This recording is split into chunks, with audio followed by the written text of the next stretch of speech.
Oke Kak Noval, silakan ini saya full screen-kan dulu ya. Iya, baik, Oke. silakan Kak Noval. Bentar-bentar, Oke. ini kok di halaman terakhir, bentar. Bentar, saya majukan dulu. Oke. Oke.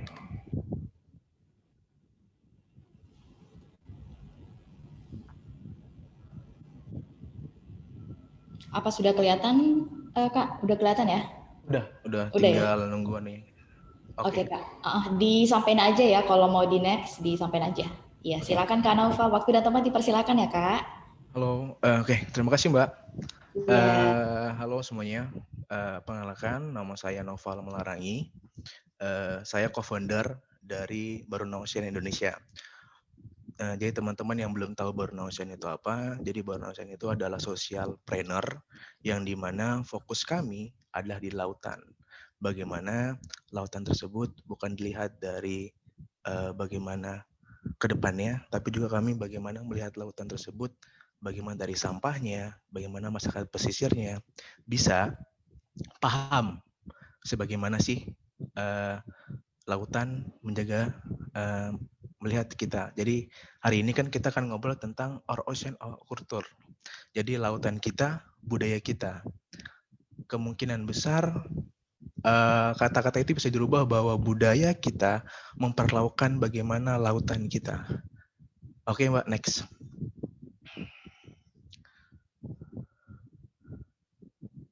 Jadi tujuannya adalah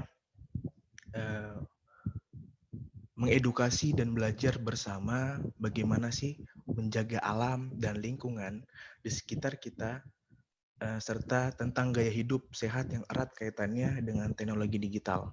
Nah, yang saya sangat senang di sini adalah tentang penulisan tentang gaya hidup sehat, di mana gaya hidup sehat tersebut berdampak dari lingkungan. Jika lingkungan tersebut membuat suatu gaya hidup sehat, maka kita pun akan sehat. Jika lingkungan tersebut tidak sehat, kemungkinan besar ada dua. Teman-teman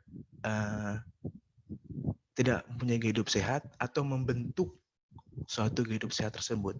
Nah, di mana nanti suatu lautan dan budaya ini akan sangat menarik digabungkan jika terjadi di Indonesia. Next. Next lagi nanti. Oke. Next lagi, Mbak. Oke.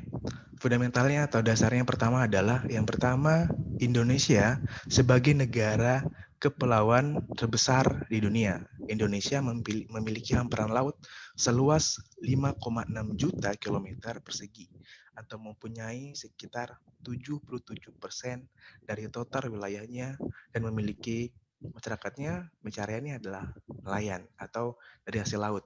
Dilihat dari peta Indonesia berarti 77%-nya adalah laut. Jadi bagaimana warga Indonesia melihat petanya bahwa mereka di negara mereka adalah hampir 70% adalah laut. Nah, bagaimana suatu konsen yang rata-rata banyak bisa diedukasikan dari suatu kebiasaan atau budaya nantinya. Jadi kita paham dulu nih bahwa emang Indonesia mempunyai potensi yang luar biasa bagaimana 77%-nya adalah laut. Bahkan di tahun 2018 kemarin, Bali menjadi salah satu tuan rumah OOC atau Our Ocean Corporate, di mana semua negara akan berkumpul di sana. Bagaimana Indonesia banyak sekali hal-hal yang menarik untuk bisa dilihat di sana. Bahkan waktu di sana staf dari Amerika Serikat J.R. Donovan mengeluarkan buku tentang bagaimana hal-hal yang menarik, hal-hal yang menguntungkan dari sebuah potensi lautan di Indonesia. Jadi kita sebagai masyarakatnya paham dulu bahwa Indonesia banyak banget melihat dari potensi lautannya, gitu nggak sih? Jadi untuk kedepannya yang teks Mbak, fakta menariknya yang pertama yang dicatat oleh beberapa yang kita tahu dulu ya pertama. Next Mbak. Oke, fakta menarik ya untuk Laut Indonesia. Yang pertama adalah Laut Indonesia menjadi rumah dan jalur raya bagi 80 jenis mamalia laut di dalamnya, termasuk kelompok paus, lumba-lumba, dugong, dan mamalia terbesar di bumi yaitu paus biru juga berada di Indonesia. Yang kedua, mamalia juga Indonesia memiliki mamalia pusat hidupnya. Untuk ya, jadi faktanya adalah Indonesia mempunyai spesies namanya Elastes branch, yang dimana ikan bertulang lunak seperti ikan hiu dan pari. Dan ada 596 jenis hiu dan pari, dan 157-nya yang ada di Indonesia. Indonesia juga menjadi habitat penting bagi spesies penyu. 7 penyu di dunia ternyata 6 dari 7 spesies 7 penyu di dunia ternyata ada di Indonesia. Dan 4-nya terumbu karang terluas dan terbaik dengan 53% terumbu karangnya di dunia, dengan 500 spesies, dengan 3.000 lebih jenis ikan. Oke, ini adalah fakta menariknya. Tapi beberapa tahun ini ada fakta-fakta yang kurang tidak enak untuk laut Indonesia. Jadi banyak sekali fakta menarik laut Indonesia tertutupi oleh hal yang terjadi oleh laut kita. Next. Nah, sebanyaknya hal yang baik tadi, tapi ingat, karena banyak sekali fakta-fakta menarik yang ada di Indonesia, ada beberapa hal yang saya rasa kurang enak untuk dilihat. Yang pertama, hal yang terjadi pertama, Indonesia juara 2 penyumbang sampah plastik laut, yaitu 3,21 juta metrik per ton per tahun. Terus 64 juta tonnya per tahun sampah plastik di Indonesia, 3,2 juta ton per tahun dibuang ke laut. Keempat, yang kemarin sempat menjadi booming, yaitu bangkai paus sperma yang di Wakatobi, dengan ditemukannya sampah di perut paus tersebut sebanyak 5,9 kilo. Dan yang terakhir, baru-baru ini, sosial media dihebohkan ketika Makassar Info dan Indozone merepost suatu video dari 4Ocean. Adalah sampah yang mengambang di laut dengan rata-rata produknya dari Indonesia. Next. Jadi ketika hal yang baru, ketika hal yang banyak sekali fakta-fakta yang menarik, tapi banyak sekali juga fakta-fakta yang tidak baik untuk Indonesia. Bahkan kalau kita melihat untuk jelasnya, Indonesia kan punya laut yang besar. Contohnya kayak gini, seorang diving yang ingin mendiving tapi berada di sampah. Dan ternyata juga ada sampah rak bayi yang ada di dasar laut Indonesia. Jadi di Indonesia juga bukan hanya sampah plastik, tapi sampah-sampah rumah tangga pun ada di laut Indonesia. Next. Nah, ini yang sangat menarik buat saya ketika suatu fenomena laut yang terjadi dengan dampak-dampak yang ada, dengan satu hal yang ngebuat kita sebagai warga Indonesia adalah kita punya negara Indonesia dengan kelautan terbesar juga, tapi kita ingat, kita punya kultur atau budaya yang menjadi suatu kebiasaan di masyarakat kita. Jadi budaya itu adalah pola atau cara hidup yang terus berkembang oleh sekelompok orang dan diturunkan pada generasi berikutnya. Jadi suatu pola-pola dengan cara hidup yang tadi, gaya hidup yang terus berkembang menjadi kebiasaan, sekelompok orang akan diturunkan pada generasi berikutnya. Next. Nah, ini adalah sasi laut. Yang saya rasa disinilah sebuah budaya memperlakukan laut secara baik. Jadi teman-teman yang belum tahu apa itu budaya sasi laut, jadi sasi laut ini kegiatan penangkapan ikan masyarakat pesisir di Kaima, Papua Barat, yang dimana sistem penangkapannya penangkapan tertutup untuk menjaga ketersediaan ikan. Jadi di mana mereka akan menangkap hasil laut selama 2 minggu sampai 3 bulan sebelum ditutup selama 1 tahun hingga 2 tahun. Jadi upacara budayaisasi ini mereka upacara berlayar di tengah laut, melempar sesajen bahwa mereka akan siap mengambil ikan yang di sana selama 2 minggu hingga 3 bulan sebelum mereka menutup selama 1 tahun atau 2 tahun. Mereka tidak akan lagi menangkap ikan. Stop semua kegiatan. Bagaimana? Setelah itu dia menunggu lagi 2 tahun hingga 3 tahun lagi. Budayaisasi laut ini mereka tangkap. Ini yang membuat saya di mana suatu budaya memperlakukan lautnya. Karena di sana di Papua Kaima, daerah Papua Barat di sana, masyarakatnya tinggal di daerah pesisir yang notabene banyak, dan akhirnya mereka membuat kegiatan. Jadi budayaisasi laut ini ada 3 elemen yang terjadinya suatu budayaisasi laut. Yang pertama adalah elemen dari adat, ada hukum adat yang di sana. Yang kedua, elemen dari tokoh agama. Yang ketiga adalah pemerintah. Di mana 3 elemen ini digabungkan bagaimana mereka siap menjaga dengan manajemen lokal, yang dimana mereka siap untuk menjaga kelestariannya, bahwa mereka bukan hanya sebagai mata pencarian mencari ikan di sana, tapi mereka juga siap untuk menjaga mata pencarian mereka untuk cucu-cucu mereka. Disinilah bukan lagi budaya yang kita lihat bagaimana budaya tersebut memperlakukan laut secara baik, dan laut pun memperlakukan mereka dengan baik jika mereka tahu bagaimana menjaga laut. Next. Jadi kalau kita lihat dari budayaisasi laut ini, dimensinya berkaitan dengan model mental masyarakat pesisir dalam sasi laut. Yang pertama ada dimensi praksis, ada dimensi korpus, sama kosmos. Yang dimana dimensi praksis ini adalah suatu hubungan manusia dengan manusia. Yang kedua adalah hubungan manusia dengan alam. Yang ketiga adalah hubungan manusia dengan Tuhan.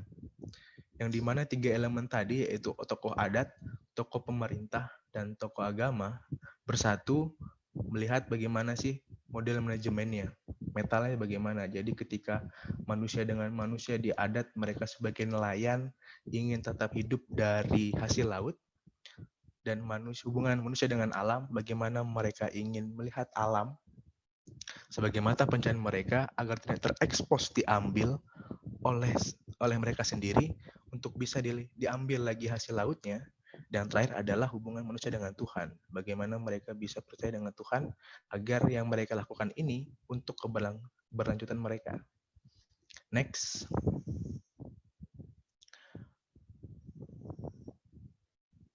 Nah, jadi sebuah tradisi di sana karena suatu kebiasaan-kebiasaan yang terdorong. Ada suatu masyarakat yang terdorong pola pikirnya bahwa mereka hidup dari laut dan ingin menjaga laut tersebut dengan membuat sebuah sasi laut, yang dimana terus menjadi pola hidup dan terjadi budaya yang terus-menerus karena kebiasaan tersebut. Tapi jika sebuah pemberitahuan atau sebuah gerakan akan muncul jika suatu hal yang dilakukan berulang kali akan memberikan tahu dengan gaya yang di masa sekarang. Jadi pemberitahuannya itu di masa sekarang. Contohnya, next. Nah, ini jika teman-teman suatu di daerah, misalnya karena budaya bahwa lukisan ada di belakang truk yang mungkin abang tidak pulang, abang akan digoyang. Macam-macam. Kayak gitu. Tapi budaya tersebut karena ada suatu pemberitahuan kepada media bahwa Indonesia cukup naik tentang kesadarannya sampah di laut, Akhirnya sebuah dimensi budaya tersebut karena sadar bahwa mereka tahu tentang lautnya, akhirnya mereka pindah suatu media di belakang truk yang dimana daripada sekali pakai lebih baik enak yang bisa dipakai dikali-kali. Nah, bagaimana di sana mereka memberikan suatu arahan atau teguran bahwa plastik yang seharusnya dipakai sekali tidak boleh berulang-ulang kali. Jadi penyampaiannya karena pola perilaku sekarang. Next. Nah, ini juga yang baru yang buat saya paham dengan budaya mereka. Jadi ketika peraturan Gubernur Bali nomor 97 tahun 2018 yang melarang pengurangan plastik yang ada di Bali. Jadi di sana mereka membuat pemberitahuan akhirnya karena peraturan Bali, karena peraturan Pergub ini mengeluarkan peraturan yang mengurangi plastik, akhirnya mereka terpaksa untuk menjadi suatu kebiasaan. Karena suatu hal yang terjadi bahwa sampah yang mereka pakai sekarang telah menjadi mengurangi pariwisata. Karena di Pantai Kuta Bali sekarang sudah bukan jadi pantai untuk pariwisata karena sampah yang mereka gunakan akhirnya bercecer di daerah pantai sana. Akhirnya keluarlah peraturan Gubernur Bali, akhirnya menjadi kebiasaan baru untuk masyarakat karena kebiasaan tersebut menjadikan suatu budaya bahwa ketika mereka hadir di Bali tidak boleh lagi memakai suatu barang yang plastik, bukan yang sekali pakai. Jadi mereka menggunakan suatu hal yang bisa dipakai berulang-ulang kali. Bahkan ketika sekarang, apalagi budaya sekarang, jika suatu masker dan hand sanitizer bukan lagi sebagai kebutuhan primer, tapi sebagai kebutuhan sekunder yang dimana menjadi budaya yang akan datang di hari ke depan lagi, 2 tahun ke depan lagi, karena terjadi pola hidup di saat sekarang bahwa ketika keluar rumah harus pakai masker. Seperti itu. Next, yang terakhir. Nah, karena lautan adalah budaya kita, yang saya lihat tadi, jadi contoh 3 tadi, ketika suatu hukum adat memperlakukan laut, bagaimana suatu pemerintah memperlakukan laut, ada hal-hal dorongan bagaimana mereka bisa melihat bahwa budaya kita akan menjadi perilaku atau dorongan-dorongan kecil untuk siap menjaga laut di Indonesia. Jadi kemarin ketika gerakan saya dan tim Barna Ocean membuat video pendek dan mengedukasi narasi sebuah berjudul namanya Sirina Sampah.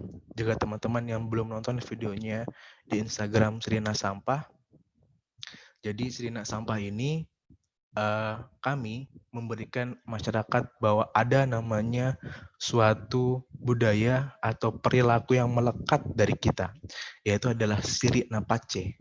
Bagaimana harga diri, bagaimana keberanian untuk suatu hal yang baik untuk kedepannya. Nah, di video tersebut kami melempar isu-isu sampah laut yang ada di Makassar. Bahkan sampai Iwan Fals, musisi, memvideo sampah yang ada di Masjid Terapung dengan caption sayang sekali. Dan itu ngebuat saya bahwa di Makassar nih punya loh namanya budaya, namanya Siri Napace. Bagaimana penyampaian tersebut kita rubah, bahwa bukan hanya Siri Napace, tapi ketika lihat sampah yang ada di lokasi Makassar, kita bergerak untuk mengambil sampah tersebut menjadi suatu statement baru, semoga menjadi statement budaya baru, yaitu Siri na Sampah. Nah, sebuah kesimpulannya bahwa lautan kita, budaya kita, menurut saya budaya kita, bagaimana memperlakukan laut, Berarti budaya kita, laut kita pun menjadi budaya kita. Jadi sangat beratan bahwa lautan yang kita tinggal di Indonesia mempunyai 77% lautnya. Bagaimana kita bisa melihat suatu budaya yang banyak sekali di Indonesia memperlakukan suatu laut kita dengan suatu budaya yang ada kita sampaikan. Mungkin seperti itu kan. Terima kasih. Hasil dari Our Ocean Kultur. Dan saya pun mungkin berharap teman-teman bisa memberikan pertanyaan atau berdiskusi tentang suatu pandangan dari laut kita, budaya kita. Mungkin itu Mbak, saya serahkan lagi ke Mbak Arini untuk sesi tanya jawab atau bagaimana. Oke, terima kasih Kak Naufal. Jadi teman-teman, pembahasan yang sangat menarik ya dari Kak Naufal seputar relevansi budaya ya dengan keinginan kita untuk menjaga laut kita ya yang ada di sekitar kita ya teman-teman. Jadi sudah di sesi tanya jawab, teman-teman yang mau bertanya, berinteraksi langsung dengan Kak Naufal, feel free aja, silakan di raise hand ininya, di bagian Zoom-nya raise hand aja, kemudian silakan di unmute. Teman-teman juga boleh bertanya di kolom chat, tapi sambil kita nungguin teman-teman yang mau berinteraksi langsung, kita baca dulu ya pertanyaan pertama di kolom chat. Ini ada dari Kak Gemela Nurilahi. Bismillah, saya Mela Kak. Penjelasannya sangat menarik dan saya sangat tertarik dengan laut dan pantai. Mau nanya Kak, ada tidak kiat-kiat khusus dalam menjaga kebersihan pantai dan laut? Mengingat untuk merubah budaya itu sangat sulit dan kesadaran kita untuk tidak membuang sampah juga sulit, terutama saat berlibur, selain dari penyuluhan. Ya, jadi gimana nih kiat menurut Kak Naufal dari Balona Ocean nih, selain dari penyuluhan untuk mengedukasi ya? Oke. Silakan Kak Naufal. Terima kasih dari Gemela Nur, penjelasan yang sangat menarik dan pantai ya, menjaga laut kita dan kebersihan. Jadi sebenarnya saya tinggal lahir dari Kalimantan Utara, yaitu di Pulau Tarakan, yang dimana pulaunya itu dikelilingi oleh laut. Jadi budaya di sana itu sangat erat dari namanya laut. Ketika saya tinggal dan kuliah di Makassar, yang dimana budayanya sedikit berbeda. Jika teman-teman, misalnya Kak, sulit banget nih berlibur karena selain penyuluhan. Iya, karena penyuluhan juga itu termasuk formal. Jika penyuluhan tersebut formal, cara pendekatannya mungkin sedikit lebih beda dari satu hal yang baik. Jadi Balona Ocean itu kami bukan pendekatannya, bukan penyuluhan. Kami sempat membuka cara penyuluhan. Kami datang ke RT, ngumpulin masyarakatnya. Tahu nggak masyarakat yang ngapain? Mereka datang ke sana bukan dengar penyuluhan, tapi makan kue yang ada di sana. Berarti cara penyampaiannya itu berbeda. Jadi ketika kami datang di pantai Tanjung Bayang, di sana kami tiba-tiba melakukan gerakan turun aksi ngambil sampah. Ketika turun aksi ambil sampah tersebut, semua masyarakat Tanjung Bayang notice, wah ini anak muda dari mana nih? Kok tiba-tiba pakai baju biru dari ujung ke ujung ngambil sampah? Akhirnya masyarakat di sana juga ikut ngambil sampahnya. Akhirnya mereka malu, kami setiap minggu ketika kami harus turun tangan, harus turun aksi untuk ngambil sampah. Di mana pendekatannya mungkin banyak sekali sih pendekatan-pendekatan yang mungkin saya rasa budayanya berbeda-beda. Yang penting adalah teman-teman mencari, kalau teman-teman menggerakkan suatu budaya yang luas ya, harus berkelompok. Jika teman-teman sendiri, ya budayanya dari rumah aja. Buatlah budaya-budaya atau perilaku dari rumah dulu. Tapi jika memang ingin mengubah suatu budaya untuk lebih besar, lebih baik kumpulkan suatu kelompok yang ingin menggerakkan suatu budaya yang bisa menyadarkan. Itu tadi, bagaimana sih caranya pendekatan kepada masyarakat, tabe yang sampah, sampah tak, ini sampah tak bisa loh jadi uang, bisa loh ini bisa dimanfaatkan, tabe enak loh kalau sampahnya dikumpulkan jadi satu. Nah akhirnya budaya tersebut kita merubah menjadi pola baru di Tanjung Bayang bahwa loh ternyata Borneo-sian datang bukan hanya ambil-ambil sampah aja, tapi mereka tahu yang mereka ambil punya hal value yang baik. Mungkin itu sih yang saya rasa. Oke, jadi sudah terjawab ya Kak Gemela. Jadi intinya itu dari diri kita sendiri dulu ya Kak Naufal.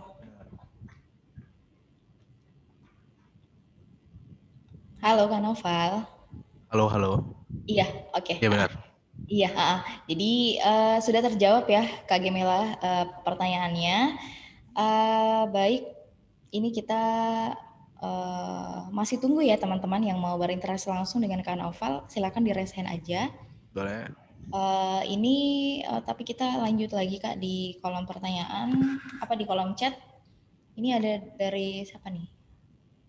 Kak Naufal ya namanya. Iya, UIN Alauddin Makassar Naufal ini. Kak, saya mau tanya apa dampak globalisasi terkait dengan banyaknya sampah yang terletak di seluruh Indonesia, terkhusus di Sulawesi Selatan. Silakan Kak Naufal. Oke, terima kasih dari UIN Alauddin Makassar. Namanya Novel ya? Siapa gimana? Oke. Dampak globalisasi terkait dengan dampaknya sampah, kita udah tahu. Dampaknya itu banyak banget. Dari yang pertama, saya pernah datang di kelurahan di daerah pesisir, daerah Talo.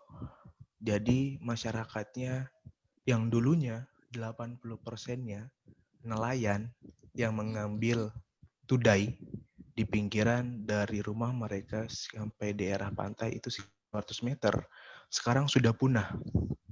Tidak ada lagi yang menjadi nelayan untuk mengambil tudai tersebut. Hanya karena sampah. Jadi, sampah yang mereka buang menutupi dari pesisir pantai hingga 200 meter yang ada. Jadi mereka sudah tidak bisa lagi mengambil tudai yang ada karena sampah yang mereka buang. Akhirnya dampaknya, kalau terlalu luas ya dampak globalisasi itu banyak, tapi dampak yang dekat aja bahwa mata pencarian yang seharusnya bisa menjadi peluang besar, akhirnya mereka tidak lagi menjadi nelayan. Mereka mengambil satu, akhirnya mereka kerja di satu hal lain yang menurut mereka tidak bisa mendapat penghasilan yang baik. Bahkan ada beberapa orang yang rela cari tudai dari 200 meter di pinggir pantai. Caranya adalah mereka mencampurkan bensin dengan oli agar berharap mereka bisa datang ke tengah laut untuk mengambil tudai. Nah, itu kan dampak kecil dari yang bisa mematikan suatu pekerjaan yang ada hanya karena satu batu kecil, yaitu sampah. Untuk sampah di Indonesia, khususnya Sulawesi Selatan, itu banyak banget.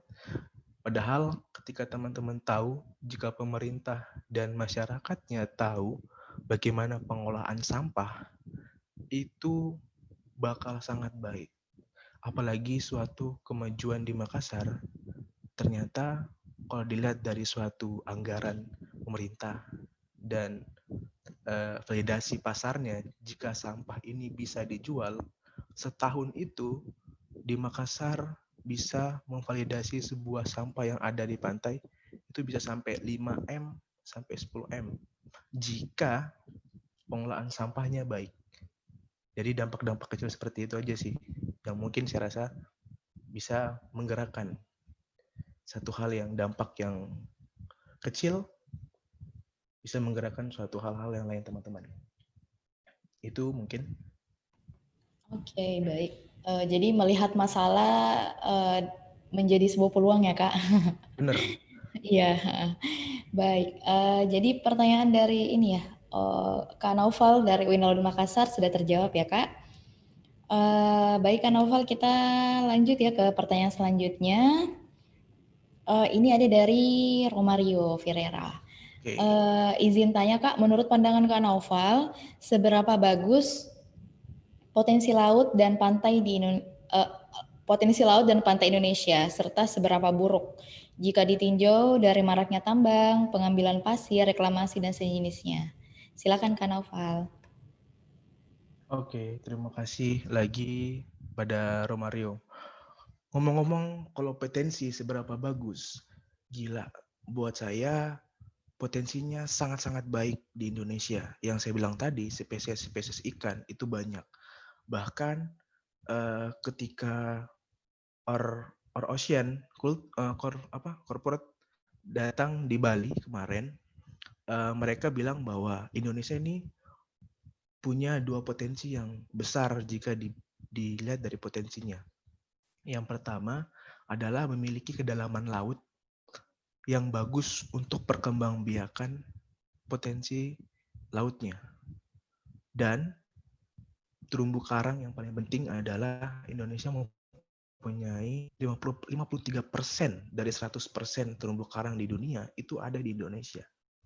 Nah, jika hal tadi, yaitu adalah suatu spesies ikan adalah terumbu karang, misalnya potensi lautnya adalah terumbu karang, yang dimana terumbu karang bisa membangun sebuah makhluk hidup yang baru, misalnya ikan sebagai rumah ikan, hal-hal lain lah. Jika ini yang baru nih, jika terumbu karang tersebut ditutup oleh sampah yang ada, itu akan mengurangi, membunuh terumbu karang, sangat bisa menumbuhkan. Jadi teman-teman bisa lihat postingan di Borneo Oceanit yang baru, sama pengangkatannya penghapusannya bagaimana potensi, yaitu laut. Pada 2014, penelitian bahwa Indonesia ada 1.134 stasiun menunjukkan 30%-nya terumbu karang rusak. Nah, 30% terumbu karangnya rusak. Dan bahkan berarti potensi-potensi lautnya sebagai makhluk hidup, yaitu adalah ikan, akan terkurang karena hanya segelintiran sampah yang menutupi pertumbuhan terumbu karang. Kalau potensi pantai di Indonesia, potensinya sangat baik jika pengelolanya tahu bagaimana. Jadi kami juga insya Allah akan menggerakkan bagaimana pariwisata laut sadar sampah. Itu aja sih mungkin penjelasannya. Jadi ketika potensi yang baik, buruknya sangat buruk. Kalau potensinya bisa dikelola dengan baik, ya pasti jadi baik. Tapi jika potensi lautnya sekecil apapun, itu bisa menjadi potensi yang buruk juga ke depannya. Kalau masalah tambang, pasir, dan reklamasi, saya rasa itu tentang bagaimana pemerintahnya. Jika pemerintah tahu di sini pengambilan pasir, di sini reklamasi, tapi ada keberlanjutan budidaya yang ada di daerah sana dipindahkan untuk hal yang lain, itu tidak masalah. Seharusnya bagaimana penanganannya. Itu mungkin sih, Mbak. Oke, jadi sudah terjawab ya. Pertanyaan dari Kak Romario. Terima kasih Kak Romario. Baik, ini masih ada pertanyaan di kolom chat. Ada dari Kak Yuda Nugraha.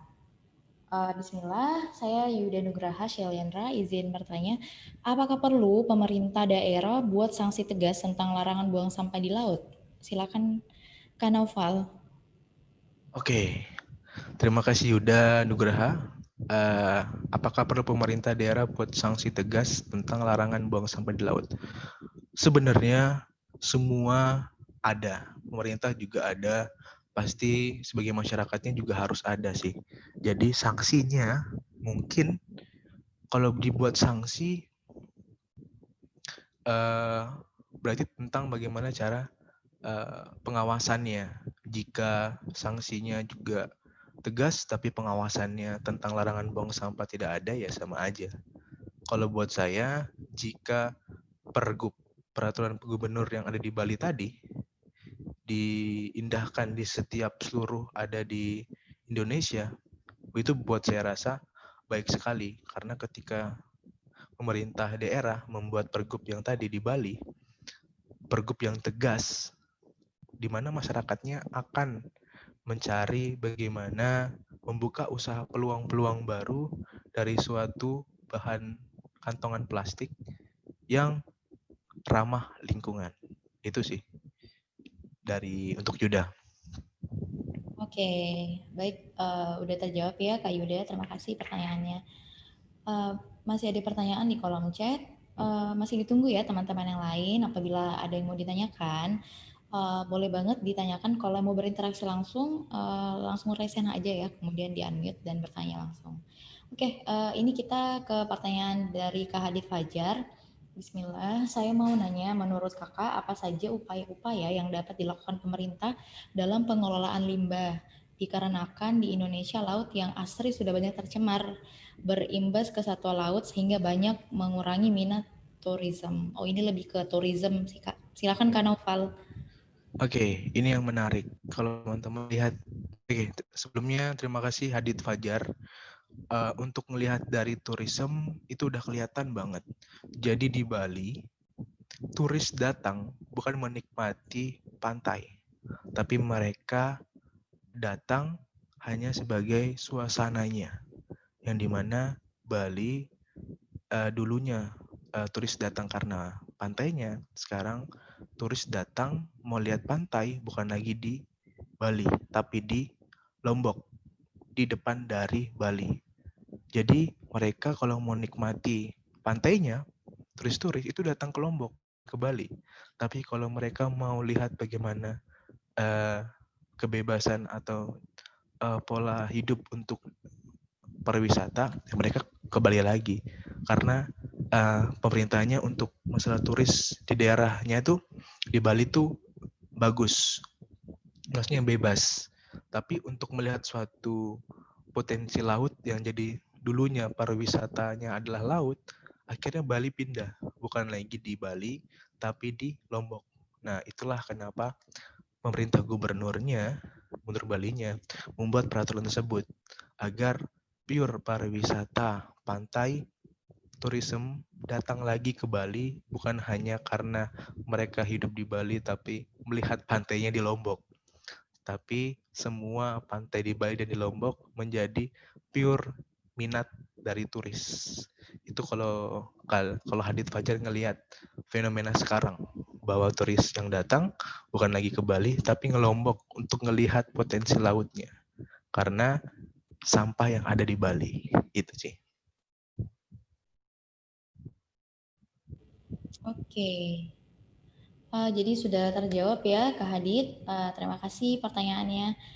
Ini kita masih tunggu lagi pertanyaan dari teman-teman di kolom chat maupun yang mau berinteraksi langsung. Ini sambil nunggu teman-teman yang lain. Ini saya mau bertanya ya Kak. Boleh. Dengan tagline atau visi dari Baruna Ocean, itu kan ada tiga main poinnya kan, di clean up, recycling dan education.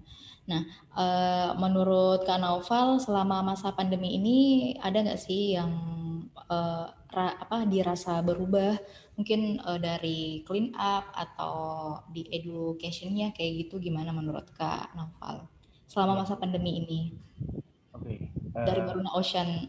Benar. Yang pertama, Baruna Ocean, kami untuk clean up langsung. Dulunya itu langsung ke pantai, yaitu langsung terjun ke pantai. Karena pandemi yang sekarang, akhirnya kami tidak lagi turun ke pantai. Yang akhirnya berimbas bahwa sampah memang tetap ada di sana, tapi karena masyarakatnya bukan lagi rata-rata notabene adalah sampah rumah tangga.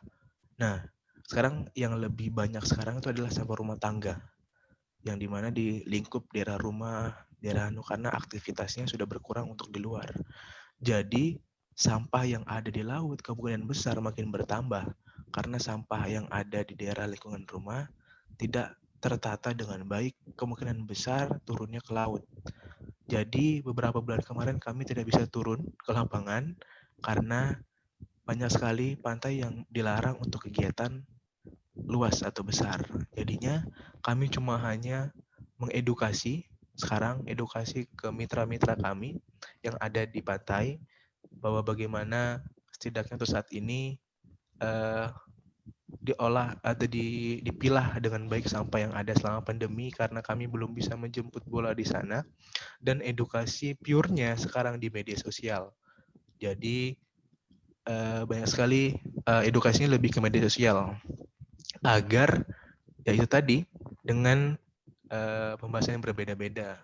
Jadi saat ini beberapa bulan ke depan kami akan sasar bagaimana sih penyadaran sampah atau edukasi sampah dengan budaya yang ada di Makassar khususnya dan di Indonesia.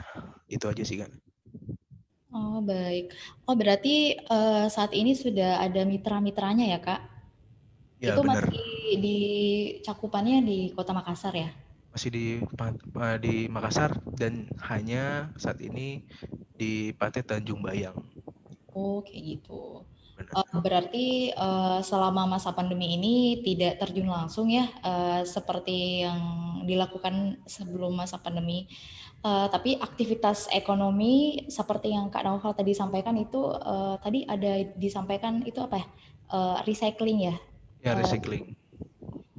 itu ngedukasi apa namanya warga-warga di sekitar itu gimana dari Baruna Ocean sendiri Kak Naufal selama masa pandemi ini?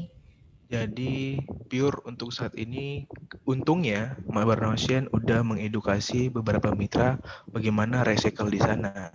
Jadi ketika kami tidak lagi turun tangan seperti pandemi seperti ini, kami hanya mengedukasi apa ya sebagai petua di sana, sebagai mitra kami bahwa dia yang mengawasi beberapa masyarakat pesisir untuk mengelola si sampah yang ada di sana. Jadi untuk saat ini mengedukasinya ya kami hanya sebagai video call kepada mitra kami, bagaimana di sana kadang-kadang juga saya atau founder saya turun langsung ke sana karena tidak boleh rame-rame. Kami cuma melihat mengedukasinya. Jadi kesananya mengedukasinya saat ini lebih ke HV dan turun langsung di sana jika memang untuk saat ini kan sudah mulai bisa terjun ke sana. Jadi untuk saat ini kami hanya mengawasi bagaimana sih recycle yang baik kepada apa ya di sana itu kepala kepala mitranya lah yang jadi dia yang akan mengedukasi ke masyarakat yang ada di sana. Gitu. Oke, berarti tidak semasif seperti sebelum pandemi ya Kak, untuk Benar edukasi sekali. maupun kegiatan-kegiatan dari para mitra. Benar. Ini mungkin banyak nih yang bertanya, tapi mungkin masih malu-malu ya. Baik, pertanyaan sebenarnya ini mau apa? Saya mau bertanya juga nih, siapa tahu mewakili pertanyaan dari teman-teman. Nah dari tadi nih Kak Nova kan udah cerita tentang Barona Ocean. Mungkin setelah pertanyaan di kolom chat ini Kak Noval bisa sharing, bisa cerita seperti apa sih Barona Ocean? Mungkin dari kami Makassar Digital Valley udah tahu kan Barona Ocean itu seperti apa. Cuman Kak Novel bisa ceritakan seperti apa sih Barona Ocean itu, apa visi kedepannya dan kenapa ingin membangun Barona Ocean seperti itu. Iya, tapi kita hold dulu ya Kak. Kita Boleh. lanjut ke pertanyaan di kolom chat dulu. Ini ada dari Kak Muhammad Amin. Dampak buruk dari kurang baiknya pengelolaan sampah masyarakat, saya kira luar biasa buruk, khususnya di kita di Indonesia. Bagaimana pendapat Kakak mengenai hal ini? Karena volume sampah plastik sangat besar di Indonesia. Sudah banyak sekali upaya pemerintah yang mengatur mengenai pengelolaan sampah, tapi tidak ada peraturan penegasan sampah plastik, sehingga kejadian ini terus berulang. Saya merasa bahwa produksi plastik kiranya harus ditiadakan, karena saat ini walaupun ada aturan pengelolaan sampah, kalau produk plastik tetap ada, ya sama saja. Bagaimana pandangan kakak? Silakan Kak Noval. Oke, menarik. Terima kasih dari Muamin. Kalau yang pertama saya bilang uh, produksi plastik tidak akan pernah berhenti. Yang pertama adalah uh, yang ditanya kepada mereka bukan lagi bagaimana mengurangi produk sampah plastik, tapi ditanya bagaimana pengelolaan sampah plastik. Dikurangi bisa, tapi jika pengawasan pengelolaannya lebih baik. Nah, dari Muhammad Amin bilang, pemerintah seperti apa, bla bla bla. Pemerintah sedang berusaha. Yang saya rasa mereka sedang berusaha bagaimana penanganan untuk mengatur mengenai pengelolaan sampah. Tapi saya sendiri, kalau saya selalu menghakimi pemerintah, tapi saya tidak turun tangan, yaitu adalah LSM dan para sukarelawan yang memang seneng dan pengen banget untuk pengupayaan ini. Misalnya saya karena sadar dengan sampah yang ada di Makassar, kami bangun Barna Ocean. Nah, ketika Barna Ocean hadir, pemerintah pun tahu bahwa ternyata ada pihak dari swasta yang sadar juga untuk bagaimana pengolahan yang baik. Jadi dampak buruknya pengolahannya dari sisi kita sendiri, jika memang kita bisa turun tangan langsung membantu pemerintah, kenapa tidak? Terus kenapa kita tidak mengedukasi dari rumah kita? Tanya deh atau ngelihat deh dari rumah kita. Sehari berapa kantong sampah sih yang ada? Nah, edukasi aja dulu dari rumah. Mungkin dari ibu kita, dari bapak kita, mungkin dari kita, agar minimal sampah yang ada di rumah dulu itu tertata dengan baik. Dan tahu, nah gitu.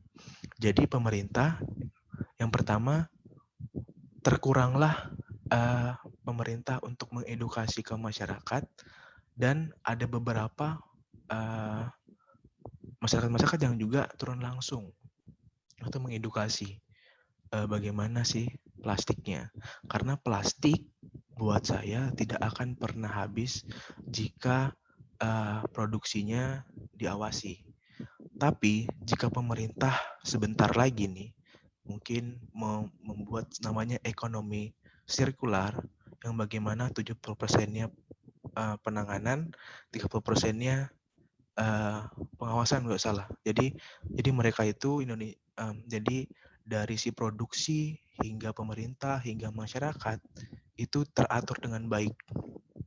Jadi jika ekonomi sirkular ini itu ada, itu sangat baik di Indonesia. Jadi itu gerakannya 70% pengenanganan, 30% pengawasan, itu tidak salah. Jadi itu lebih baik bagaimana mengendalikan sesuatu produsen, si pembuat plastik ini paham, dan pemerintah juga paham di mana pengolahannya, dan pemerintah akan tembus ke masyarakat yang paham juga bahwa ya seperti apa pengolahannya. Jadi itu sih Muhammad Amin untuk saya sampaikan. Jika memang pemerintah terus disalahkan, ya kita bukan salahkan pemerintah ya, tapi bagaimana kita membantu pemerintah untuk berperan penting seperti itu. Oke, baik Kak Naufal. Berarti kita sebagai generasi muda harus turut andil ya, menjadi bagian, Benar. ya, menjadi penggerak. Mulai dari rumah kita aja dulu ya, Iya benar, dari orang-orang karena sekitar kita. banyak sekali dia jengkel sekali dengan sampah, tapi dia ternyata kaum rebahan. Nah itu kan sedikit aneh, ya kan? Oke. Baik, terima kasih pertanyaan dari Kak Muhammad Amin. Ini ada pertanyaan dari, sebentar, ini Kak Emeron Wenda. Assalamualaikum. Apakah ini kayaknya pertanyaannya kurang relate kali ya dengan pertanyaan ini. Apakah pemerintah RI obat menumbuhkan COVID-19? Apakah ada proses kah?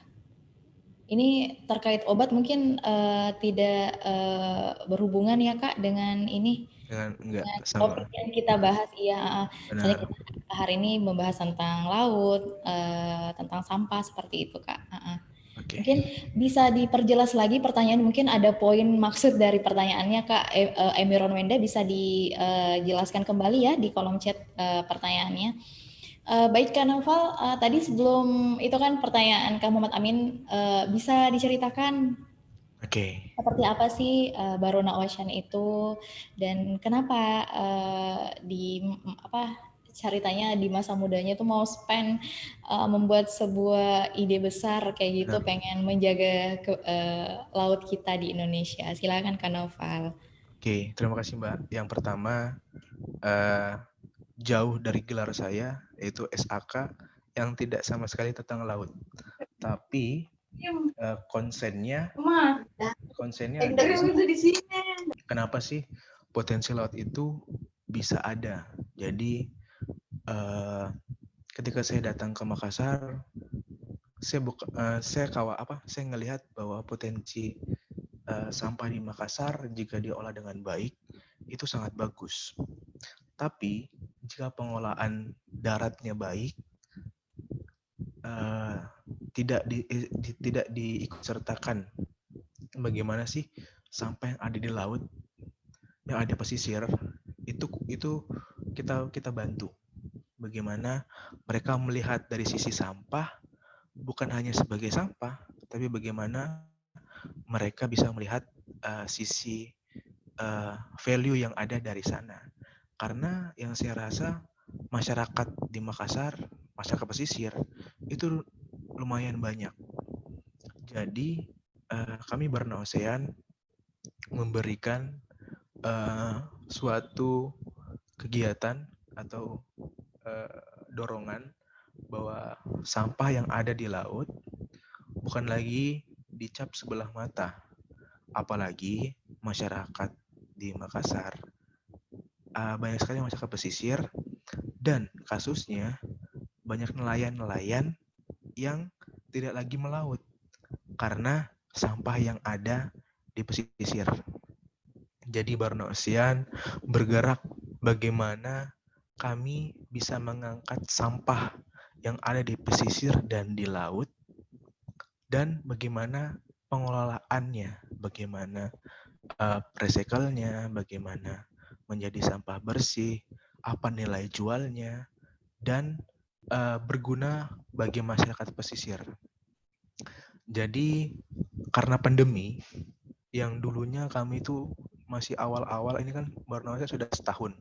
Alhamdulillah setahun, ini sekitar 6 bulanan kita tidak turun ke lokasi, tapi pengangkatan terus ada, tapi tidak berluas.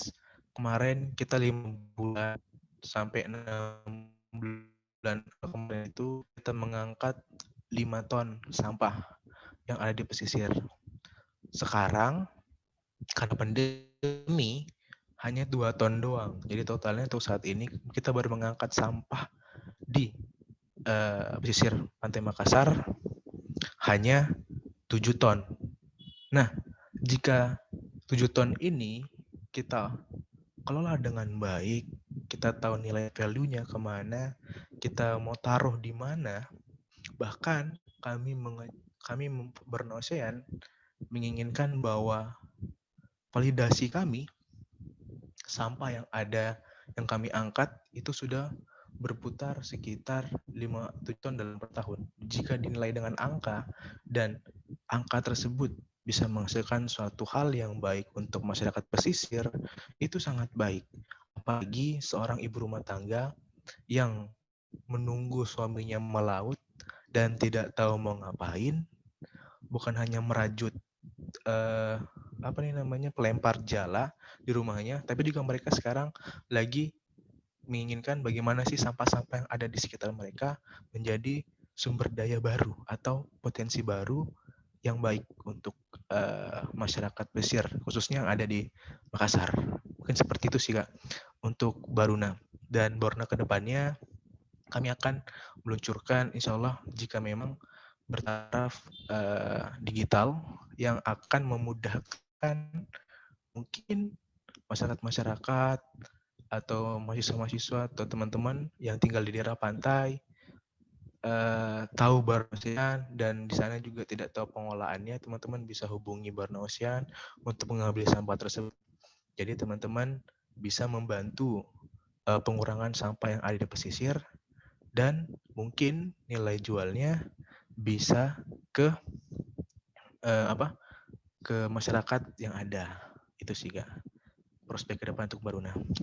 Oh baik Kak Naufal, terima kasih. Berarti tadi yang ku highlight itu Kak Naufal berarti sampahnya itu bukan hanya ada di laut ya, tapi ada juga di pesisir ya Kak? Iya. Benar, di pesisir lebih banyak. Jadi nominal yang Kak Naufal sebutkan tadi, yang 2 ton itu selama masa pandemi itu di pesisir aja ya? Sebanyak itu Kak? Di kota Pesisir, Makassar? di pesisir doang. Jadi di kota Makassar. Jadi ada beberapa titik di kota Makassar pengangkatannya.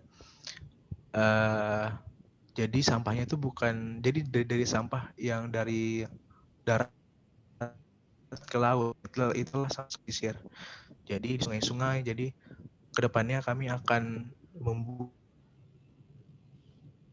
suatu alat yang jangan sampai sampah-sampah yang di pesisir ini, yang sungai-sungai menuju laut ini terhenti dulu untuk sampai ke laut, karena angka yang cukup deras pengolahan sampah sekarang karena notabene kegiatan dari rumah ya Kak ya. Jadi sampahnya, Iya. pengawasannya kemungkinan besar itu larinya ke laut. Benar. Oke, baik. Berarti buat teman-teman yang mungkin tinggalnya di daerah pesisir, itu bisa banget ya Kak, apa namanya menghubungi Baruna Ocean. Bisa. Ya, berarti nggak terbatas hanya di Kota Makassar ya Kak. Siapa tahu ada teman-teman yang bergabung di sini ada di luar Kota Makassar itu boleh banget ya Boleh. di Baruna Ocean. Oke, baik Kak. Ini sudah ada lagi di kolom chat. Eh, bentar. Oh ini ada saran nih dari Kak Gimela. Eh, mungkin sekedar saran Kak, Baruna Ocean bisa kerjasama dengan beberapa pantai pariwisata untuk pengadaan kantong sampah yang bisa diberikan kepada pengunjung pantai, sehingga para pengunjung bisa membuang sampahnya ke kantong sampah yang diberikan. Untuk gerakan sederhana Kak, jadi sampah yang dikantongi bisa diubah menjadi duit Kak dengan daur ulang. Iya. Mungkin ada feedback dari Kak Nova, silakan Kak. Yap, insya Allah kita akan ke sana. Bahkan cita-cita saya, kami Barnosian ingin bekerja sama Wonderful Indonesia. Jadi kita tahu pengolahan pariwisatanya yang ada. Mungkin kalau di mana di Makassar mungkin bisa menjadi seperti itu, kemungkinan besar. Kita akan ada hal-hal lain. Jadi tunggu aja gerakan-gerakannya. Sebetulnya tahun ini karena pandemi menghalangi, akhirnya event besar tersebut terhenti. Insya Allah mungkin tahun depan kita akan ada event lagi, gerakan di pinggir di pinggir laut, event besar kerjasama sama beberapa stakeholder atau LSM lainnya untuk bergabung jika pariwisata yang ada di Makassar bekerja sama untuk hal seperti itu. Jadi ketika mereka datang, mereka ada kantong plastik. Mungkin sederhananya ada petunjuk bagaimana ketika duduk di pantai, bagaimana sampah yang ada, bagaimana tata cara pengolahan sampah yang ada di pantai sebelum mereka berpariwisata. Semoga insya Allah itu akan terjadi dan terima kasih untuk Gamela, insya Allah itu akan terjadi. Seperti itu sih Kak. Oke, baik. Apalagi sekarang di era new normal ini pelan-pelan satu persatu pantai udah pada ini ya. Ya, pantai ada buka. Iya, pariwisata udah karena memang dari pemerintah memang sangat concern ke situ ya. Benar, Setelah iya di masa pandemi ini Kementerian pariwisata Pariwisata ya, dan ekonomi kreatif. Kemenparekraf ya, fokusnya ke situ. Jadi ya kita doakan sama-sama ya buat Baruna Ocean, semoga bisa membuat dampak yang lebih besar. Oke, baik. Ini ada pertanyaan dari Kak Emiron tadi. Assalamualaikum, Pak. 7 ton sampah atau 7 ton nih? Yang kakak sampaikan itu di kota mana ya?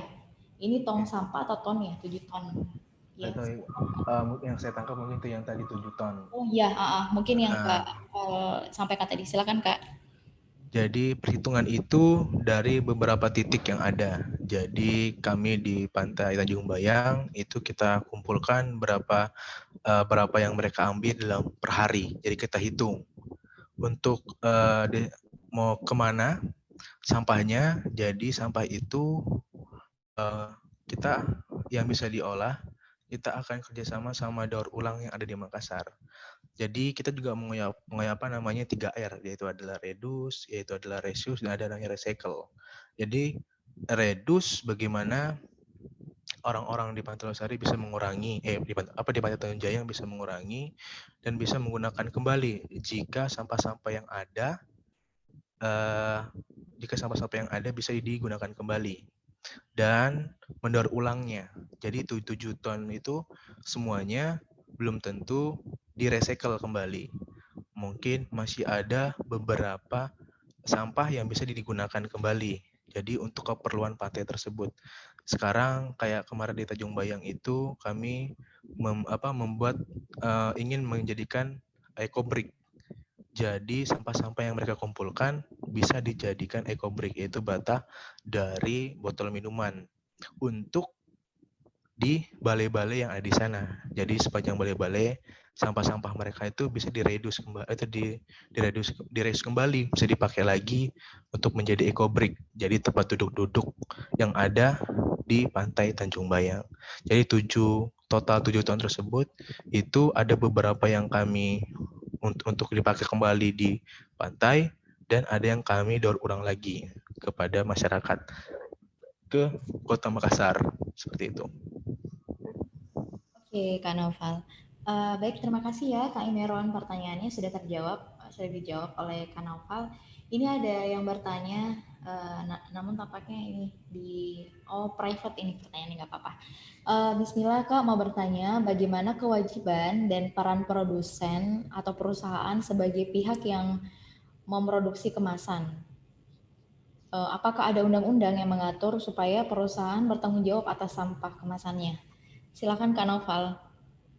Oke, bentar ya, saya lupa undang-undangnya itu ada. Itu jadi sebenarnya yang kalau suatu produsen ya, itu bilang bahwa ada peraturan Presiden Republik Indonesia nomor 97 tahun 2017 tentang kebijakan dan strategis nasional pengelolaan sampah rumah tangga dan sampah sejenisnya, yaitu sampah rumah tangga. Nah, sebenarnya peraturan itu sudah ada, tapi apa tadi Kak intinya tadi pertanyaannya? Poin pertanyaannya itu bagaimana kewajiban dan peran produsen atau perusahaan Oke. sebagai pihak yang memproduksi kemasan, dan apakah ada undang-undang yang mengatur supaya perusahaan bertanggung jawab atas sampah kemasannya, kayak gitu Kak Novel. Oke, itu tadi yang saya bilang, sebenarnya undang-undang itu sudah dikeluarkan, berarti tinggal lagi si produsennya. Ada juga tentang Undang-Undang Nomor 18 Tahun 2008 tentang pengelolaan sampah. Ada pasal 13 tentang pengelolaan kawasan pemukiman, kawasan komersial, kawasan industri, kawasan khusus, fasilitas umum, fasilitas sosial, dan fasilitas lainnya. Wajib menyediakan fasilitas pemilihan sampah. Jika dilihat dari peraturannya sebenarnya sudah ada, tapi ke arah mana dan penekanannya itu belum ada. Jadi kalau buat saya produsen semua, jadi si pelaku pengelolaan sampah itu tidak akan mengeluarkan banyak plastik.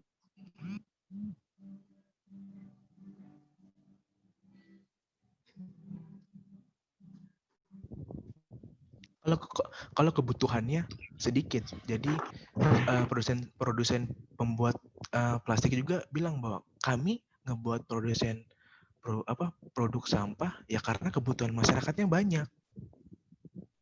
Kami tidak akan ngebuat suatu produk sampah plastik kalau peminatnya sedikit. Kalau untuk melihat dari suatu undang-undang, berarti semuanya ada. Jadi tinggal bagaimana pengelolaannya. Nah, makanya saya bilang jika semoga Indonesia menggunakan ekonomi sirkular. Jadi bagaimana penanganan sampahnya itu bisa terjalin dengan baik. Jadi perputaran itu dengan baik. Mungkin itu sih Kak. Oke, pertanyaan dari Kak Andi Bangki Adiputri itu sudah terjawab ya.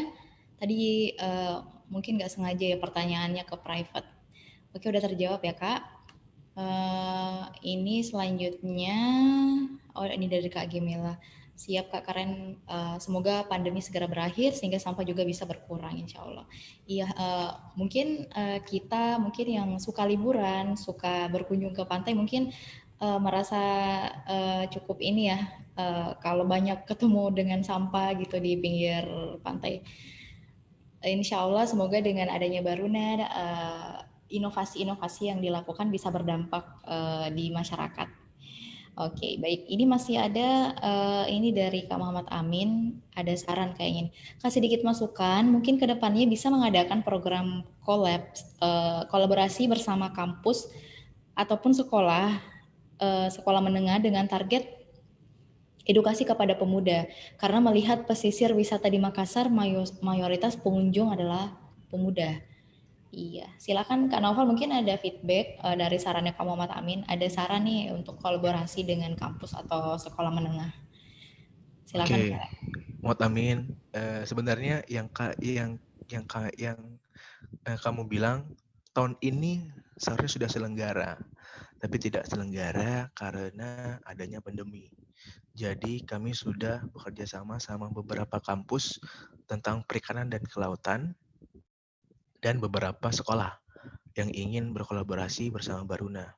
Jadi kami akan keliling-keliling. Jadi kita akan namanya goes to campus, goes to school untuk ngobrol tentang sampahnya. Jadi sebenarnya tahun itu sudah akan ada. Jadi kami akan hadir ke kampus-kampus yang sesuai dengan jurusan yang ada. Jadi ketika mereka datang, mereka tahu mereka mau ngobrol apa di sana. Jadi kita ngobrol di sana, kita akan mempertemukan organisasi, aktivis, dan akademisi. Jadi ada dari pihak BEM, dari ada pihak dosen, dan ada dari pihak kami. Dan kita akan ngobrol bagaimana sih pendekatan kepada mereka-mereka ini dari jalur kami sebagai terjun langsung sebagai praktisi, ada suatu akademisi dari dosen, dan ada si penggerak nanti ke depannya itulah ada BEM. Nanti insya Allah akan kami lakukan di 2021 jika pandemi ini berakhir. Iya, amin insya Allah. Jadi lagi-lagi terkait ini ya, situasi dan kondisi kita di masa pandemi ini. Tapi semoga banyak banyak ini ya, apa namanya dari yang Kak Muhammad Amin sampaikan, kalau memang mungkin dirasa ada kampus yang mau bergabung dengan Baruna Ocean itu feel free ya Kak, nggak harus jurusan perikanan ya atau seperti Benar-benar, benar. iya. Karena jangan sampai mungkin karena Kak Novel sendiri kan backgroundnya kan dari akuntansi ya, tapi ternyata iya ternyata setelah ini lulus memilih fokus untuk concern ke ke laut seperti itu, kayak gitu. Oke baik, ini pertanyaan terakhir kali ya dari Kak Muhammad Amin. Eh, Baik dari teman-teman, kalau masih ada yang mau ditanyakan, boleh banget ya, masih ditunggu, masih ada kurang lebih waktu 20 menit nih sebelum sesi kita berakhir. Baik, sambil nunggu teman-teman lagi nih Kak, mau tanya lagi. Jadi kan ini kan kita tidak hanya berbicara seputar laut, kebersihan laut dan pesisirnya seperti itu, tapi kita juga berbicara tentang budaya ya. Jadi bagaimana membangun kebiasaan sehingga itu bisa menjadi budaya di masyarakat kita, khususnya di Kota Makassar. Nah, apa sih langkah-langkah kecil mungkin yang dilakukan Barona Ocean selain mungkin langkah-langkah masif yang dilakukan sebelum pandemi tempo hari seperti clean up kayak gitu, edukasi ke masyarakat. Oke Kak, silakan Kak Novel. Oke, terima kasih Kak. Ya, kalau ngomongin budaya, kemarin ketika kami mengadakan clean up turun langsung di Makassar, kami adalah clean up turun langsung ke Makassar terbanyak mungkin. Kami clean up itu sekitar seminggu sekali. Beberapa program mungkin turun langsung hanya karena memperingati hari-hari untuk kebersihan. Tapi kami membuat budaya itu, kami membuat kebiasaan itu untuk mereka terjun langsung untuk mengambil sampahnya. Jujur, ketika kita turun langsung ke lapangan, ada beberapa volunteer atau kami panggil sahabat Baruna. Mereka ketika ngambil di pinggir pantai, mereka pun mengedukasi beberapa pengunjung. Nah, itu kan sekarang menjadi budaya yang kami buat atau kebiasaan-kebiasaan yang kami buat. Akhirnya sampai sekarang itu banyak yang chat di DM, "Kak, kapan lagi clean up? Kak, kapan lagi clean up?" Berarti kebiasaan itu sekarang sudah ngebuat satu hal yang baru. Satu hal yang membuat merasa mereka seneng. Mereka nih pengen edukasi ke masyarakat langsung. Tapi tidak bisa. Ketika saya turun di lapangan melalui Baruna, dan kami masuk sebagai sahabat Baruna, dan ketika mereka mengambil sampah, mereka juga ingin membicarakan bahwa, "Pak, Bu, yuk kita ambil sampah sebeberapa. Ini ada peluangnya loh, bla bla bla." Itu buat saya tuh budaya itu sekarang kita ingin ngebuat lagi. Karena pandemi, sekarang lebih ke arah yang tadi. Kita akan ngebuat video-video narasi. Sebuah video narasi berpikir, apakah budaya yang ada di Makassar tadi, itu adalah Siri Napace, bisa mengubah stigma masyarakat karena ada beberapa contoh-contoh yang lain menjadi Sirina sampah. Jadi budaya yang kami buat atau kebiasaan-kebiasaan kami buat Baruna untuk terjun langsung dan membuka pikiran teman-teman sahabat Baruna untuk ternyata ada loh budaya-budaya yang ada. Seharusnya sudah sampai sekarang masih ada, tapi kita kolaborasikan dengan yang ada. Jadi si budaya sekarang budaya itu bukan dihilangkan tapi dikembangluaskan dari sisi menyadarkan masyarakat, dari sisi ketika ada sampah dia lihat, ih Siriku ada sampah, diambil. Dan itu buat saya bisa ngebuat masyarakat di Makassar menjadi budaya baru atau pemikiran baru. Jadi itu sih Kak, untuk saat kami kegiatan Baruna Ocean, melihat memberikan narasi-narasi kepada sahabat Baruna dari sisi budaya yang ada di masyarakat untuk diimplementasikan di kehidupan sehari-hari. Oke, terima kasih Kak Noval. Oh, berarti tadi yang Kak Noval sampaikan tadi sebelum ini kan ada pembahasan tuh tentang mitra ya. Berarti selain untuk melihat dari sisi ekonominya, ini Baruna Ocean juga ini ya ada sahabat Baruna ya, Ya, yang tadi Kak Noval jelaskan. benar. Berarti itu uh, ceritanya Baruna Ocean itu bisa memanggil ya kawan-kawan mungkinkah dari mahasiswa atau ada syarat tertentu Kak untuk bergabung menjadi sahabat Baruna atau Nggak ada, seperti apa Kak? nggak ada sama sekali. Jadi semua terbuka lebar, entah itu SMA, entah itu kuliah. Bahkan saya ketika turun langsung ada dosen S2 yang ikut turun, yaitu dosen Unhas. Saya tanya dong, loh Bu, kok mau seperti ini? Yang pertama, saya ingin aktivitas baru yang sehat dan saya ingin mengedukasi masyarakat langsung. Jadi saya bukan sebagai akademisi, saya juga ingin menyampaikan bagaimana sih sampah yang ada. Karena saya sebagai dosen pun ingin melihat sih bagaimana sih sampah yang ada. Jadi sahabat-sahabat Baruna tidak ada sama sekali kepengecualian. Jadi teman-teman cuma chat untuk saat ini masih di Instagram. Nanti kita akan masukkan ke formulir untuk mengisi data sahabat Baruna. Jadi ketika ada kegiatan, kami menginginkan sahabat Baruna bisa turun langsung dan mengikuti kegiatan-kegiatan kami dari sisi pengolahan atau memberi edukasi sampahnya. Seperti itu. Oke. Ini teman-teman masih ditunggu ya pertanyaannya, yang mau bertanya boleh banget. Ini nanya lagi ya Kak. Kita kan sebagai negara kepulauan terbesar ya di dunia. Seperti yang Kak Noval tadi sampaikan, kita punya sekitar 77% ya Kak. Itu laut semua kan ya. Benar, laut semua.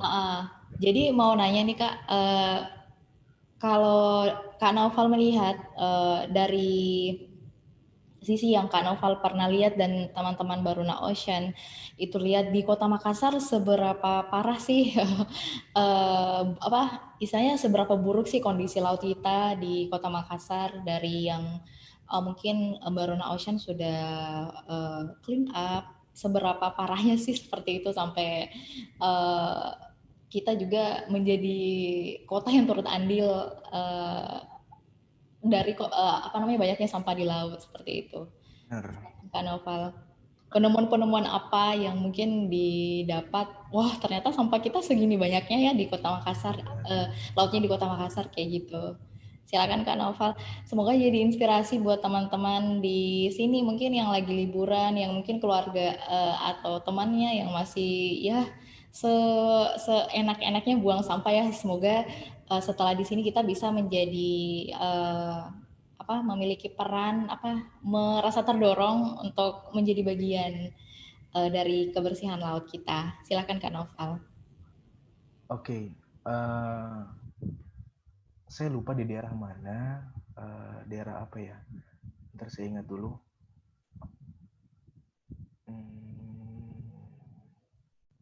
Pokoknya di daerah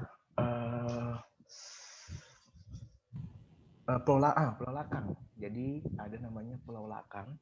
Dia namanya Pulau Lakang. Jadi pulau itu menjadi suatu pariwisata. Nah, karena pulaunya, kalau mungkin teman-teman Unhas tahu mungkin karena dekat sekali dengan Pulau Unhas. Dekat Unhas itu bisa jalurnya lewat sana. Jadi di Pulau Lakang itu saya menemukan hal yang menarik yang buat saya nggak bisa didiemin. Yang pertama adalah Pulau Lakang tersebut selalu menjadikan wisata, di mana pantai itu pulau itu menjadikan pariwisata.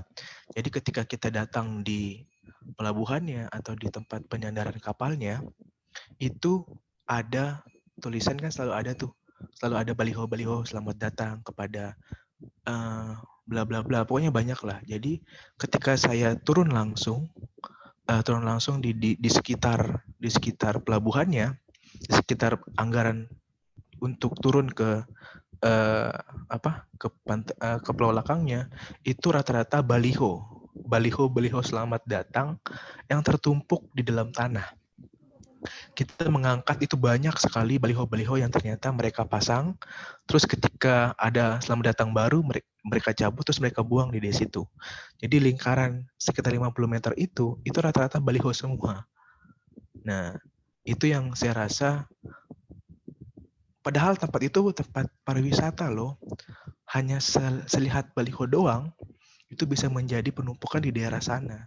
Jika teman-teman lihat tadi presentasi saya, yang tadi ada sirina sampah yang saya pegang bungkus Indomie itu. Nah, itu tanggalnya saya masih ingat. Tanggalnya itu bulan 10, tanggal 11 2009, yang dimana itu udah lebih dari 10 tahun yang masih mengendap di Pulau Lakang. Bahkan di Pulau Lakang tersebut tidak ada namanya tempat pembuangan akhir, tapi menjadi tempat pembuangan sementara, di mana di pinggiran Pulau Lakang tersebut itu daratan sampah yang mengering. Kalau teman-teman bisa ngelihat di postingan Baruna Ocean, itu saya ada duduk di tengah-tengah daratan yang dari sampah. Nah, itu yang saya lihat bahwa ya bisa menjadi potensi yang seharusnya bisa baik jika dikelola dengan baik sih. Itu sih, Kak.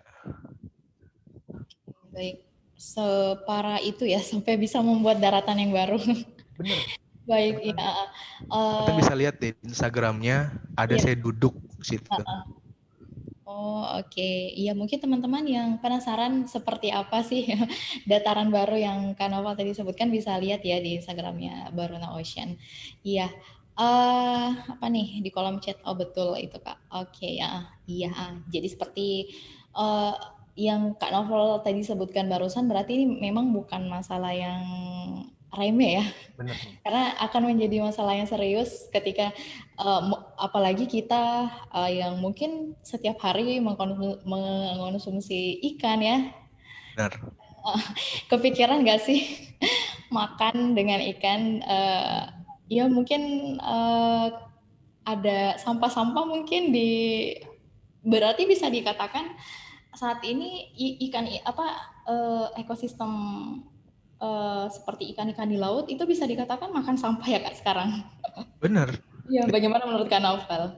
Dan itu terjadi. Jadi di Makassar itu ketika di mana nih sih, di Pelabuhan Poterek kalau tidak salah, di tempat penangkaran ikan itu ada penelitian dari Unhas bahwa hampir 60% lebih itu ikannya mengandung zat besi, yaitu dari sampah yang ada. Jadi jika teman-teman memakan itu akan menjadi kecil, menjadi jadi sampah itu yang kita buang dia bukan hancur, tapi dia mengecil, mengecil, mengecil menjadi kecil banget yang tidak bisa kita lihat. Itu kalau disebut namanya polimer, yang dimana polimer tersebut itu penyakitnya. Jadi ketika kita makan ikan yang telah memakan kecil-kecilan sampah tersebut, itu akan menghasilkan namanya kanker polimer. Dan itu terjadi di teman saya yang di Kalimantan. Nah, itu saya sudah merasakan bahwa ternyata harus menjaga itu loh, gitu, dari ikan yang ada. Bayangin aja deh kita makan ikan, padahal ikan itu makan siapa yang kita buang, gitu loh. Jadi ya emang faktanya sudah ada bahwa ikan yang ada di Makassar banyak sekali mengandung zat besi atau sampah kecil atau mikroplastik lah bahasanya. Itu juga. Oke, jadi kalau ditelisik lebih jauh, berarti selain dari dampak dari apa yang kita konsumsi, itu bisa jadi juga ya Kak, dari dampak dari pantai itu sendiri Benar. terkait, ya mungkin bisa jadi ada pantai yang tutup ya, atau seperti apa. Dari yang Baruna Ocean lihat selama ini, apakah ada pantai atau tempat pariwisata yang terdampak saking parahnya sampahnya sampai harus tutup atau bagaimana kan Noval? Untuk tutup, saya rasa di Makassar tuh nggak pernah ditutup, tapi cuma disimpan ke arah yang tidak dilihat oleh mata. Jadi sampah-sampah itu mungkin numpuknya di daerah tempat yang kita tidak lihat. Saya pantai apa kalau saya lupa. Jadi ketika kita masuk di sana, itu sampah di pantai tidak ada, tapi di ujung sana, di sana tempat sampahnya, penumpukan sampahnya. Nah, jadi saya rasa sampah itu selalu ada, tapi mungkin masyarakatnya tidak melihat itu. Tapi kalau melihat dari tutupnya sampah, ya Pantai Kuta itu yang sangat relevan sekali ketika Pantai Kuta dilanda sampah, pariwisata turun, tingkat dapat keuangan dari pariwisata turun, dan bahkan turis sekarang pantainya bukan ke Kuta, tapi ke Lombok. Nah itu udah terlihat dari contoh yang ada di Indonesia.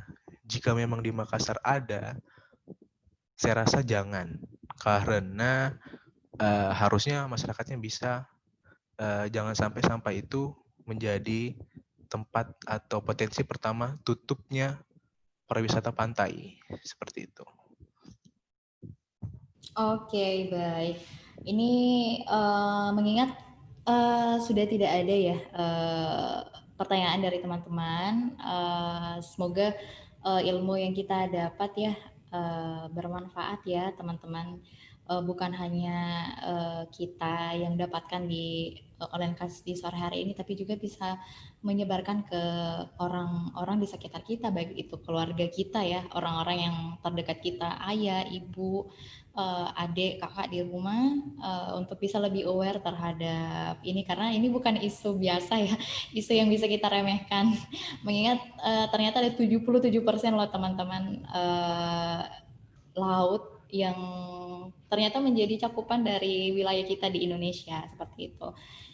Kita doakan sama-sama semoga juga Barona Ocean bisa membuat inovasi dan dampak yang lebih besar bagi kita di masyarakat. Terima kasih Kak Naufal, sharingnya Kak, udah 1 jam lebih ya kita sharing, udah hampir jam setengah 6 juga. Udah sharing bersama teman-teman di sore hari ini. Jadi kalau yang ada mau hubungi Baruna Ocean, tadi Kak Naufal udah sampein ya bisa dihubungi aja di Instagramnya Baruna Ocean. Kemudian juga terima kasih buat teman-teman yang sudah standby ya sampai di akhir sesi kita di sore hari ini. Terima kasih buat kita semua. Namun sebelum kita tutup sesi di sore hari ini, kita bisa foto bersama dulu ya teman-teman. Teman-teman yang mungkin ini kameranya masih di off kan, kita bisa buka dulu ya kameranya. Untuk kita foto bersama dulu. Oke, teman-teman bisa gaya seperti ini ya. Ini kami cinta laut.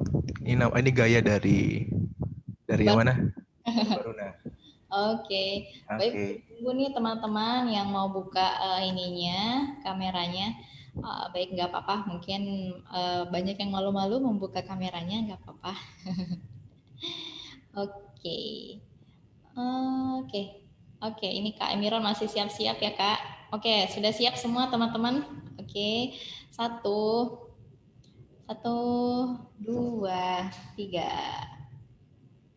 Oke. Bentar ya. Oke, sekali lagi teman-teman. Oke, 1, 2, 3.